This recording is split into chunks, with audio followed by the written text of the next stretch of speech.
அடுப்பு வெளியில எரியுது, அதை தள்ளி உரத்து கூட இந்த வீட்டுல ஆள் இல்லம்மா. நான் தான் பண்ணுவாங்களோ தெரியலம்மா, 2 பேரும் வீட்டுக்குள்ள பூந்துங்க. அண்ணே யாரு யாரு? சங்கீதாவா? என்ன அதிசயம். வா வா வா வா வா. எப்படி இருக்கீங்க அண்ணே? நாங்க எல்லாரும் நல்லா இருக்கோமா. நிவர்த்தி எப்படி இருக்கீங்க? நல்லா இருக்காங்க அண்ணே. குழந்தை எப்படி? தங்கமாடி தங்கமாடி. பாத்தா நீ பின்னாடி அடுப்பு இருக்க பாத்து. நீ வா. நிவி குட்டி என்ன பண்றீங்க? யாருன்னு பாக்குறான். நிவி சின்ன குழந்தையா இருக்கும்போது வந்த 3 மாச குழந்தை. ஏன்னா எப்படி ஆம்பளை இருக்கும். அத்தை யாருன்னு தெரியலையா உங்களுக்கு? முட்டை கண்ணை போட்டு பாக்குது. அம்மா அங்கதான் இருக்காங்க. அத்தை சொல்லு. அத்தை சொல்லுமா. நிவி குட்டி. அண்ணி அம்மாவை தவிர இன்னும் வேற எதுவுமே பேச ஆரம்பிக்கல. இன்னும் சின்ன குழந்தை தானே. நிவி செல்லத்துக்கு என்ன வேணும்? மாமா வீட்டுக்கு வரதுக்கு இன்னைக்குதான் வழி தெரிஞ்சுதா? தீபாவளி பலகாரம் எடுத்து நீங்க வருவீங்கன்னு பார்த்தேன். நீங்க வரவே இல்லை. அதான் நானே வந்துட்டேன். மறந்துட்டீங்களா என்ன எதுன்னு கேட்டு போலான்னு. சரியா சொன்னப்போ எப்படி மறப்பேன் நானு. தீபாவளிக்கு 2 நாள் இருக்கும் போதே முன்னாடியே வந்து பலகாரம்லாம் செஞ்சுட்டு வந்து கொடுத்துடலான்னு பார்த்தேன். எங்க ஒரே மழையும் கிழையுமா இருந்துச்சா, என்னால பலகாரமே செய்ய முடியல. சரி தீபாவளி முடிஞ்சதுக்கு அப்புறம் செஞ்சு எடுத்துட்டு வந்து கொடுக்கலான்னு பார்த்தேன். அதுக்குள்ள மேடமுக்கு ரொம்ப அவசரம் இருக்கு, வந்துட்டீங்க. மேடம் எப்போ வீட்டுக்கு வரலாம் தானே காத்துட்டு இருந்தீங்க. இன்னைக்காவது வரேன்னு தோணுச்சே. ஆமா நானும் 2ல் 1 முடிவு தெரிஞ்சுதான் போன் வந்திருக்கேன். என்னடி முடிவு? எங்க அண்ணன் எங்க? உங்க அண்ணன் வீட்டுல இல்லைன்னு தெரிஞ்சுதானே நீ வந்த. கடைக்கு போயிட்டாரா? ஆமா இந்த டைமுக்கு வந்து ஒரு கடையில தான் இருப்பாரு. அம்மா அப்பா எங்க ஒரு ஃபோன் கூட பண்றது கிடையாது. அவங்களாம் இப்பெல்லாம் உள்ள வீட்டுக்கு வந்து அப்படியே பொண்ணு சுத்தமா மறந்துடுறாங்க. முன்னாடி வாரத்துக்கு ஒரு நாள் வந்து பார்த்துட்டு இருந்தாங்க, ஃபோன் பண்ணி வந்தாங்க தினமும். இப்பெல்லாம் சுத்தமா வேணா மறந்தே போயிட்டாங்க. அத்தை மாமா கல்யாணத்துக்கு போயிருக்காங்க. யார் கல்யாணம்? நீ பக்கத்து தெருவில் அத்தையோட ஃப்ரெண்ட் ஒருத்தங்க இருக்காங்களா, அவங்க பேத்தி கல்யாணமா, அதுக்காக போயிருக்காங்க. பஸ் வச்சு கூட்டிட்டு போயிருக்காங்க எல்லாரையும். நீங்க போலியா? எங்க சார்பா தான் அவங்க 2 பேரும் போயிருக்காங்களே. வீட்டுல இருக்க மொத்த பேரும் போனா எப்படி? அது அதான் அவங்க மட்டும் போட்டோம் சொல்லிட்டு நான் கும்பிட்டு வந்துட்டேன். கல்யாணம் எந்த ஊர்ல? கல்யாணம் வந்து திருச்சியில வச்சிருக்காங்க. திருச்சியில அங்கேருந்து எவ்வளவு தூரம்? எப்போ போனாங்க? அவங்க நேற்று மதியம் 3 மணிக்கே இங்கே பஸ் கிளம்பிடுச்சு. ஆமா ரிசப்ஷன் பார்த்துன்னு கல்யாணத்தை பார்த்துன்னு மதியம் சாப்பாடுக்குலாம் இங்கே வந்துடும் சொல்லியிருக்காங்க. வயசான காலத்துல எங்க 2 பேரும் அமைதியா இருக்கிறாங்களா வீட்டுல? அவ்வளவு தூரம் யாரும் அவங்களை போக சொன்னது பஸ்ல? நானும் போவேன்னு தான் சொன்னேன். போயே தீருவோம் 2 பேரும் அடமுடிச்சுன்னு போயிருக்காங்க. பஸ்ல எவ்வளவு தூரம் எப்படிதான் போயிட்டு வருவாங்கன்னு தெரியல. அவங்க அதெல்லாம் போயிட்டு வந்துருவாங்க. நீ வா உட்கார், இட்லி வச்சு தர சாப்பிடுவா. வேணா நீ நான் வீட்டுல இருந்து வரும்போது வீட்டுக்கு டிஃபன் செஞ்சு கொடுத்துட்டு நானும் சாப்பிட்டு தான் வந்தேன். 2 இட்லி சாப்பிட மாட்டியா? வீட்டுக்கு வந்து அப்படியே தூதுன்னு குதிப்பேன். உட்காரு, கார சட்னி அரைச்சி வச்சிருக்கேன், இட்லி வச்சு தரேன் சாப்பிட. குழந்தைங்க இட்லி கொடுக்குறியா இல்லை பால் கொடுக்குறியா? வீட்டிலே ஒரு இட்லி ஊட்டி தான் நீ கூட்டு வந்தேன். சரி அவள் பால் மட்டும் சுட வச்சு தரேன், கொடு. அப்புறமா கொடுக்கலாம். வீட்டில் இருந்து கொடுப்பட்டு கூட்டு வந்தேன். சரி அப்போ நீ சுட சாப்பிட்டு உட்காரு. பசங்களா எங்க? நீ பசங்க தானே எங்க இருப்பாங்க? வீட்டுக்குள்ள தான் இருக்கிறாங்க. வீட்டில் வெளியில எது நடந்தாலும் நான் கூட வந்து எட்டி பார்க்க மாட்டாங்க. நம்மளா கூப்பிட்டா 10 வாட்டி கூப்பிட்டா 11 வாட்டி வந்து நம்ம கூப்பிட்டியான்னு கேட்பாங்க. 2 பேரும் ஃபோனை வச்சு நான் எதை பார்த்துருக்காங்க. ஃபோன் இருந்தால் போதும், உலகத்தையே மறந்துடுவாங்க.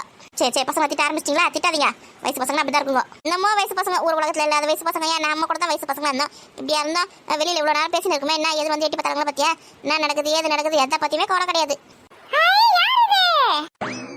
சதீஷ் சஞ்சய் நம்ம வீட்டுக்கு பாப்பா வந்திருக்கு பாத்தீங்களா? தெரியுமா யாரு இது? நம்ம வீட்டு பாப்பா தான் இது. நம்ம வீட்டு பாப்பாவா? இனிமே இங்க தான் இருக்குமா? இனிமே இங்க தான் இருக்கும். அண்ணே நான் சாயங்காலமா கிளம்பிடுவேன். சும்மா சொன்னடி அப்படியே பதறுவேன். ஹாய் சதீஷ் சஞ்சய் எப்படி இருக்கீங்க? தெரியுமா இவங்க யார் தெரியுமா? இவங்க உனக்குலாம் அத்தை. அத்தையா? இவ்வளவு நாள் நாங்க பார்த்ததே இல்ல. அவங்க வந்து ஊர்ல இருந்தாங்க, இன்னைக்கு தான் நம்ம வீட்டுக்கு வந்திருக்காங்க. அப்படியா? அவங்க பாப்பாவா இது? ஆமா ஆமா அவங்க பாப்பா தான். பேர் வந்து நிவஸ்ரீ. ஹாய் நிவஸ்ரீ. அண்ணாவை பாத்தியா? அக்கா கூட பாத்தியா? என்ன பார்த்து சிரிக்கிறாங்க. தெரியுமா எங்களை பார்த்து சிரிக்குது தெரியுமா? இது தெரியுமா நாங்க வச்சுக்கிட்டோமா விளையாடுறதுக்கு? இது என்ன பொம்மை அது நீங்க வச்சு விளையாடுறதுக்கு? பாப்பா இது. நாங்க கொஞ்ச நேரம் வச்சு விளையாடிட்டு தரோம் தெரியுமா? சரி இங்கேயே உட்காந்து விளையாடுங்க. டேய் அண்ணா நம்ம கண்ணாமூச்சி விளையாடலாமா? விளையாடலாம். அண்ணா அண்ணா அண்ணி உங்களுக்கு கேடுச்சா? அண்ணா அண்ணா சொல்ற பாத்தீங்க நியூஸ்டி. ஆமா அண்ணா சொல்றாளே. அண்ணா ரொம்ப பிடிக்குமா? சதீஷ் உன்னதான் கூப்பிடுற பாரு. நீ வா அக்கா சொல்லு. அண்ணா தெரியுமா அக்கா சொல்லுங்க தெரியுமா? நீ வா அக்கா சொல்லு. அண்ணா அண்ணா சதீஷ் தான் ரொம்ப பிடிச்சிருக்கு போல இருக்கு. அதான் அண்ணா அண்ணா சொல்லுது. இந்த தூக்கு சதீஷே. தெரியுமா இந்த குடிமையை பார்க்கும்போது எனக்கு பயமா இருக்கு. நான் கீழே போட்டு போறேன். ஐயோ அதெல்லாம் போட மாட்டாது, குட்டி பாப்பா தானே. தூக்கு. யார் இது? ராதிகா நீ எப்படி இருக்கீங்க? சங்கீதாவா எப்படிமா இருக்க? நல்லா இருக்கியா? நான் நல்லா இருக்கேன். நீங்க எப்படி இருக்கீங்க கேட்டேன், பதிலே சொல்ல மாட்டேங்கிறீங்க யாருமே. எங்களுக்கு என்னமா நாங்க எல்லாருமே நல்லா இருக்கோம், சூப்பரா இருக்கும். என்ன அத்தி புத்த மாதிரி இந்த பக்கம் வந்திருக்கா? ஏன்டி தீபாவளி பலகாரம் இன்னும் கொடுக்கலையா? அதுக்காக சண்டை போறதுக்கு வந்திருக்காடி. அதானே பார்த்தா, இல்லைன்னா வர மாட்டேன் இந்த பக்கம். நீங்க வேற இன்னைக்கு தீபாவளி பலகாரம் இல்லை சுட்ட இப்போ வந்திருக்கேன் நான். இந்த சாக்கு வச்சாவது சரி அம்மா வீட்டுக்கு வரலாம், அண்ணன் நீலாம் பார்க்கலாம், பசங்களாம் பார்த்துட்டு போகலாம், அம்மா அப்பெல்லாம் பார்த்துட்டு போகலாம் சொல்லிட்டு வந்தேன் நான். ஆமாம் சங்கீதாக்கு இருக்க வசதிக்கு காசு கொடுத்தா கடைக்கு போகுது. அதிரசமும் முறுக்கும் ஒட்டாடியோ என்னென்ன ஸ்நாக்ஸ் வேணுமோ எல்லாத்தையும் வாங்கிக்கலாம். ஒரு லாரி ஃபுல்லாக கூட வாங்கி சாப்பிடலாம், அவ்வளோ வசதி இருக்குது. இப்போ நீ கொடுக்குற தூக்கு சட்டியில் கொடுக்குற அந்த முறுக்கு ஒட்டாடியம் அந்த அதிரசத்துக்காக உட்காந்துக்கா என்னதான் இருந்தாலும் அம்மா வீட்டிலேருந்து கொடுக்குற மாதிரி ஆகாது தான். நம்மக்கிட்ட 1000 வசதி இருந்தாலும் ஓவரா பேசாத ராதிகா. என்ன ஓவரா பேசினாங்கப்பா? அவங்க வீட்டில் 1000 வசதி இருந்தாலும் அம்மா வீட்டிலேருந்து கொடுக்குறாங்க பார்த்தியா சீரா, அதுதான் உங்களுக்கு பெருசு. அவ்வளோ அக்கறை இருக்குவ முதல்ல கொடுக்க வேண்டியது எடுத்து போய். எங்க தீபாவளிக்கு முன்னாடி எடுத்து கொடுக்கலான்னு பார்த்தா மழை எங்கேயுமா இருந்துச்சா? சரி அப்படின்னு பார்த்துனே இந்த மழை எப்போ நிற்கணும்னு மழை நிற்கிற மாதிரி தெரியல. தீபாவளியும் முடிஞ்சிச்சு, ஒரு சண்டைக்கும் வந்துட்டா. இப்போ செஞ்சு தான் கொடுக்கணும், ஒரு 2 நாள் கொடுத்துடலாம். ஐயோ 2 நாள் என்னால் வெயிட் பண்ண முடியாதுப்பா, எனக்கு இப்பயே வேணும். அரிசியில் ஊற வைக்கிறதெல்லாம் அரைக்க தேவையா செய்ய தேவையா? இப்பயே எப்படி செஞ்சு தருவா? அதெல்லாம் எனக்கு தெரியாதுப்பா. நான் எங்கேயாவது போகும்போது அதிர்ஷ்டம் வந்து செஞ்சு தான் தான் போகிறேன் வீட்டுக்கு. எங்கள் வீட்டுக்காருக்கு நீங்கள் செஞ்சு கொடுக்க அதிர்ஷ்டம் ரொம்ப பிடிக்கும். முதல்ல அவர் தான் என்னை இங்கே அமுச்சு விட்டாரு. கேட்டு குடிக்காதியா? சரி நம்ம வீடு விடு என்ன தூக்கின்னு வேணா அக்கா. இது குழந்தை தூக்கின்னு ஓடி போச்சுங்கக்கா. விடு விளையாட்டா விடு. டேய் சதீஷ் சஞ்சய் பார்த்து பத்திரம் கீழே போட்டு போறீங்க. கீழே போட மாட்டேமா. ஐயோ வாயில கீழே எதனா போட்டுக்க போகுது. பத்திரம் இங்கே தூக்கின்னு வாங்க ஒழுங்கா. அதெல்லாம் நாங்கள் பார்த்துக்கிறோம்மா. பார்த்துக்குறோம். எங்க என்ன சொல்ற பச்சி கேக்குதுங்களா? விடுடி குழந்தை வச்சு தானே விளையாட போதுங்க. வாணிய மக உள்ளதானே இருக்காங்க, பார்த்துப்பாங்க விடு. அதுக்கு ரெண்டு உள்ளதா இருக்குதுங்களா? ஆமா உள்ளதா இருக்குதுங்க. கலக்கு தள்ளி விட்டுருக்காங்களே இன்னைக்கு. சரி அப்போ ஒன்றும் பிரச்சனை இல்லை. ரத்தக்காரி வந்திருக்கா, வந்து என்னன்னு கூட பார்க்க வெளியே ரெண்டு பேரா. ஆமா ஃபோனும் கையமா இருக்காங்க. ஃபோன் இருந்தா போதும், மற்ற எதுவுமே தேவையில்லை உங்களுக்கு. விடுங்க நீ வருவாங்க. ஐயோ வீட்டுக்கு வந்தவங்களுக்கு ஒரு டைம் தண்ணி கூட முன்னு தரல. ஏமா எனக்கு தண்ணி எதுவும் வேணாம், இட்லி வச்சு தரேன் சொன்னீங்களா? இட்லி கொடுங்க சாப்பிட்ற சொல்ல. வீட்டுக்கு வந்தவங்க வாய் திறந்து கேட்கற அளவுக்கு நடந்துக்குதுங்க இதுங்க. ஐயா சும்மா மினுக்காது நீ. நம்ம அதை வந்தோடனே கேட்டேன் நீட்டு சாப்பிட சொல்லி. வேணாம் சொன்னேன். இப்போ திரும்பவும் கேட்கறா வச்சு கொடுத்து சொல்லிட்டு. நாங்கள் வந்து யாருக்குமே எதுவுமே கவனிக்காத மாதிரி நிட்டுவேன். எப்போ காத்து இருப்பேன். சண்டை போடாதீங்க நீ. நான் சண்டை போடடி. எப்போ பார்த்தா இப்படி தான் பேசி நிற்பா. சரி நீ உக்கார், நான் இட்லி வைக்கிறேன். சரி எனக்கு அப்படி 2 இட்லி வச்சு கொடு. இருடி இட்லி கொஞ்சம் வேக வேண்டியது இருக்குது, அதுக்குள்ளே அவசரப்படுவேன். காலையில எழுந்து செய்யணும் அறிவு இருக்க. நல்லா தூங்கி இப்போ பொழுதுதா. மாமனார் மாமியார் கல்யாணத்துக்கு போயிட்டாங்க, வீட்டில் ஆள் இல்லை, பெரியவங்க எதுவும் கேட்க மாட்டாங்க. மாமா எதுவும் கேட்க சொல்லிட்டு நல்லா தூங்கி இருந்த பொழுதுதா. இப்போதான் என்ன அடுப்பத்தை வச்சிருக்கியா? இப்போ அடி வாங்குவேன். நான் எப்போ எழுந்துக்கிற மாதிரி காலையில் 4:30 மணிக்கே எழுந்துட்டேன். சும்மா மினுக்குவேன். சும்மாடியும் 4:30 மணிக்கா? 4:30 மணிக்கு எழுந்து அப்படி என்ன பண்ணீங்க? 4:30 மணிக்கு எழுந்து பல்லு விளக்குனேன், மூஞ்சி கழுவினேன், குளிச்சேன், வாசல் பெருக்கினேன், அப்புறம் திருக்குழம்பு தண்ணி பிடிச்சிட்டு வந்தேன். அதுக்கப்புறம் உங்கள் வீட்டு கணக்கு வந்து கொடுத்தேன் மாடுக்கு. எவ்வளோ வேலை செஞ்சுருக்கேன். அதுக்கப்புறம் பால் வேணும் பரிமள வீட்டுக்கு போயிட்டு காப்பி போட்டு குடித்தேன். மாமா கொடுத்தேன். மாமா கிளம்பி போயிட்டாரு வேலைக்கு. காய் திறக்கணும்னு சொல்லிட்டு டிஃபன் வந்து நான் சாப்பிட கடையில் சாப்பிட்றேன்னு சொல்லிட்டாரு. அதை பொறுமையாக கொஞ்சம் இட்லி ஊற்றி வைக்கிறேன். இந்த வேலை செய்யறதுக்கு 4:30 மணிலேருந்து என்ன செஞ்சு நிற்க. மாமா அப்படி கிளம்பினவனே இழுத்து போத்தி பார்த்து தூங்கிட்டு இருப்பேன்னு நினைக்கிறேன். அதான் இப்போ தான் எழுந்து பொறுமையாக இட்லி சுட்டுனுக்க. பார்த்தா மாமா கிளம்பினோன்னு நாங்கள் அப்படி இழுத்து போத்தி தூங்குந்தேன். ஏன் நீ 4:30 மணிக்கெலாம் எப்படியா நீ எழுந்துக்கிறீங்க? பயங்கரமாக குளிருதா. நம்ம எழுந்துக்கும் போது அப்படிதான் ஜில்லு அப்படி கிட்ட பல்ல நடக்கும். அதுக்கப்புறம் எழுந்து குளிச்சுட்டேன்னு வச்சுக்கேன், அது குளிர்லாம் கொஞ்சம் போயிடும். அம்மா தாயை 4:30 மணிக்கு எழுந்துக்கிறதே பெரிய விஷயம். இல்லை வேற குளியல் வேறியா? சுத்தனில் தானே நீ குளிப்பீங்க? இல்லை நான் சுத்தனில் குளிக்க மாட்டேன். நான் பச்சை தண்ணி எப்பயுமே. கடவுளே பச்சை தண்ணியா? பச்சை தண்ணியில் பல்ல வலிக்கிட்டு மூஞ்ச கழுவினாலே நம்மளுக்கு ஐஸ் கட்டில் கை வச்ச மாதிரி இது எப்படி தான் குளிக்கிறது தெரியல. இது எங்கன்னா அதிசயமா இங்கே இருந்து எங்கள் அம்மா பிடிச்சி வந்துச்சா? இது நம்ம கூட வந்துச்சே. அம்மா நான் பச்சை தண்ணியில் கையை வைக்க மாட்டேன். நான் பல்லு விளக்கதா கூட சுத்தனி போட்டு தான் நான் பல்லு விளக்குதோ மூஞ்சி கழுவுதோ. பச்சை தண்ணியில் கை வச்சா விரைச்சி போயிடும் போல இருக்கு. நீங்கள் என்னடா பச்சை தண்ணியில் தலைக்கு குளிச்சுட்டு இருக்கீங்க. எப்படி தான் உங்களால் முடியுதுன்னு தெரியல. அதெல்லாம் சின்ன வயசுலேருந்து எனக்கு பழகிடுச்சு. அம்மா வீட்டில் இருக்கும்போது அப்படிதான், இங்கே வந்த பிறகு அப்படிதான். நான் சுத்த தண்ணியில் போட்டு எப்பவுமே குளிக்கவே மாட்டேன். இன்னும் கிணத்துல இருந்து முண்டு அப்படியே அதை ஊற்றினா குளிச்சிக்கேன், நல்லா சூடாக இருக்கும் தண்ணி. பேசாம இந்த வேலை நீ பண்ணலாம். என்னது கிணத்துல இருந்து தண்ணி மட்டும் ஊற்றுறேன் அப்படியே குச்சி கிணத்துக்குள்ளேயே. அடிப்பாவி கிணத்துல நான் குதிச்சுட்டேன். என் குழந்தை குட்டிங்களா யாரை காப்பாற்றுறது? உங்க மாமா யாரை பற்றி சுடுறது? பச்சை தண்ணியில் குளிக்கிறா. பச்சை தண்ணியில் 4 மணிக்கு 4:30 மணிக்கு மூஞ்சி அதிகம் பாரு. நல்லா நானும் சுத்த தண்ணியில் குளிக்கிறதுக்கே சோம்பேத்தனை பண்ணி உட்காந்துக்கேன். பச்சை தண்ணி எப்படி தான் குளிக்கிறியோ? எரும மாட நீ? எரும மாடு இல்லை, பசுமாடு. இட்லி நல்லா வெந்துச்சு. அது எப்படி திறந்து பக்கமே வந்துச்சுன்னு சொல்றேன். சமைக்கிறவங்களுக்கு தெரியும், வாசனை வச்சு நான் கண்டுபிடிச்சிடுவேன். அதே எப்படி அது வாசனை வச்சு கண்டுபிடிக்க இட்லி வந்துச்சுன்னா? இட்லி வந்துச்சு நான் அப்படி ஒரு வாசனை அடிக்கும். மூக்குல இருக்குதா இல்லையா உனக்கு? மூக்குல பத்திரமா தான் இருக்கு. பத்திரமா வச்சுக்கோ, காக்கா தூக்கி போயிட போகுது. காக்கா வந்து தூக்கி போயிடுதியா மூக்க? இம்மா இதுங்க வேற இந்த குழந்தை தூக்கி போய் வச்சு என்ன தான் பண்ணுதுன்னு தெரியல. எனக்கு பயமா இருக்குது. ஒழுங்கா குழந்தை தூக்கி வாங்க. இம்மா இது அழுவுதுமா. ஆரம்பிச்சிட்டிங்களா? அழ வச்சுட்டீங்களா? இட்டு வாங்கத. என்னாச்சு நீ? இந்த சதீஷ் பையன் சும்மாவே இருந்துக்க மாட்டான், முடியக்கிட்டே பிடிச்சி எடுத்துட்டு இருப்பான். அந்த குழந்தை அழுவுது. நான் ஒண்ணும் பண்ணலமா. ஆமா நீ ஒண்ணுமே பண்ண மாட்டேன், எனக்கு தெரியாதா? குழந்தை அமக்கல மணி அழ வச்சுட்டு அழுவுதா? நான் ஒண்ணுமே பண்ணல, காத்து பிடிச்சி தான் கிள்னா அதுக்கு அழுவுது. பாப்பா போய் எனக்கு கிள்ளுவாங்களா? குழந்தை எப்படி அழ வச்சிருக்கான் பாத்தியா? ஏமா ஒண்ணுமே பண்ணலமா, பண்ணு மாதிரி இருக்க கண்ணு, அதனால கிள்ளி பார்த்தேன் பண்ணுன்னு சொல்லிட்டு அதுக்கு அழுவுது. சேட்டை பிடிச்சுன்னு வச்சு நீ. சரி விடுங்க, நீ குழந்தை தானே ஆகணும்.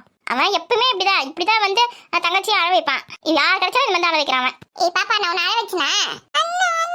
இப்பதானே அண்ணா உன்னை அடிச்சான். அவன்கிட்ட பேசாத அண்ணி. அவ சும்மா கிள்னா அதுக்காக அழுறா. சதீஷ் அடிச்சுலாம் இருக்க மாட்டான். சதீஷ் ரொம்ப நல்ல பையன். ஆமா ஊர்ல இருந்து வந்த ஆண்டிக்கு எனக்கு தெரியுது நான் நல்ல பையனே. பெத்த தாய்க்கு தெரிய மாட்டேங்குது. நான் போய் அடிச்சனா? நான் அடிக்கவே இல்லை அந்த பாப்பாவை. சரி சதீஷ்லாம் அடிக்க மாட்டான் குழந்தையெல்லாம். ஆமா அவனுக்கு ரொம்ப தெரியும்.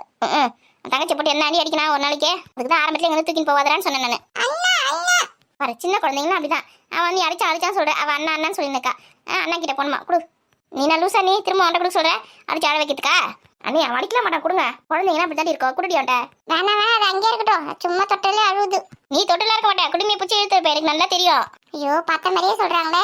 ஆமாம்மா அது குடிமை பாருமா என்ன காலைல சூப்பரா இருக்கு. அதான் கொஞ்சம் லேசா எடுத்து பார்த்தேன். நான் சொல்லல பாத்தீங்களா, முடிய பிடிச்சி இழுத்துக்காம. சஞ்சு அப்படிதான் பண்ணுவான், எனக்கு தெரியாதா இவன் என்ன பண்ணுவானே. ஐயோ பாப்பாவோட முடிய பிடிச்சி இழுத்தியா? ஆமாத்த முடி சூப்பரா இருக்கு, பாக்கிறதுக்கே கலரா அழகா. பாரு என்ன வேலை பண்ணிருக்கான் பாரு. சரி விடுங்க, நீ குழந்தை தானே. சதீஷா சாப்பிட்டு உட்காரு. இட்லி ரெடி ஆயிடுச்சு. கார சட்னியும் இட்லி சாப்பிடலாமா? சரிம்மா எனக்கு வந்து பூரி தான் வேணும், இட்லிலாம் வேணாம்.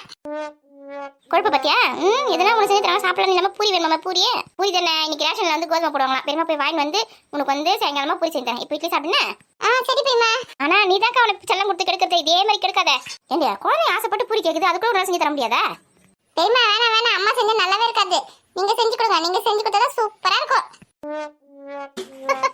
பத்தியா இதெல்லாம் என்ன பண்ணலாம் தலம சோத்தாக்கி போறது நானு எவ்வளவு திமிரா பேசுறது பத்தியா நீ சமைச்சு பார்த்தா நல்லா இனிமே இங்கே வச்சுக்க சதிச்சா வீட்டுக்கு அனுப்பிச்சு விடாத நீயே வச்சு நீயே வளர்த்துக்கோ தெரியுமா நான் இங்கே இருந்துறேன் இரு யார் வேணா சொன்னா இரு இங்கே இரு குழந்தைங்கள சமைச்சு போட்டு அப்படி கொடுமை பண்ணிருக்கேன் அதான் பயப்படுது நீ சமைக்கிறேன்னு சொன்னால அதான் நீ நல்லா வாட்டமா செஞ்சு போட்டுற உன்ன மாதிரி எனக்கு செய்ய தெரிய மாட்டேங்குது அதனால நான் சமைக்கிறத குறை சொல்லுதுங்க என்ன செஞ்சு நீ சமைக்க கத்துங்க ஆமா நான் கூட கேட்கணும்னு நினைச்சேன் மறந்தே போயிட்டேன் என்ன நீ கேட்டீங்க என்ன சமைக்க கத்துக்கிட்டியான்னு கேட்டேன்டி ஏதோ ஓரளவு நீ என்னடி இப்படி சொல்ற ஆமா நீ சமையல் எனக்கு ஏணி வச்சா கூட எட்ட மாட்டேங்குது சமைக்கிறதுன்னு அவ்வளவு கஷ்டமான விஷயம் இல்ல நீ பயப்படாத இப்பதான் உன் கதையை சொன்ன சதீஷ் உனக்கு என்ன அட்வைஸ் அசிங்கப்படுத்துச்சே இப்ப 4 நாளைக்கு வந்து நம்ம வீட்டுல இரு இங்க என்ன வச்சுக்க அவங்க நல்லா சூப்பரா சமைக்க சொல்லி கொடுக்குறேன் ஏன் இத்தனை வருஷம் இங்க தான் கூட சொல்லி கொடுக்க வேண்டியதானே இத்தனை வருஷம் இங்க இருந்தா எங்க வீட்டுல 2 இருக்குது அது மாதிரியே போன கையமா புக்கும் கையமா தான் இருப்பா எங்க சமைக்கும் போது கூட மன வந்து ஹெல்ப் பண்ணாதானே சமைக்க கத்துக்க முடியும் நாங்களும் சரி படிக்குது குழந்தை படிக்கணும் சொல்லிட்டு விட்டுட்டு சமைக்க கத்துக்கல எந்த வேலையும் கத்துக்கவே இல்லை திடீர்னு கல்யாணம் ஆகி போச்சு இப்போ கல்யாணம் ஆனோன்னு இப்போ சமைக்கிறதுக்கு எவ்வளோ கஷ்டமா இருக்குது அதுதான் சொல்ற சின்ன வயசுல சமைக்கல கத்துக்கணும் சதீஷ் கூட சொல்லி கொடு என்ன சதீஷ் அம்மா கூட சமைக்கிறேன் இனிமே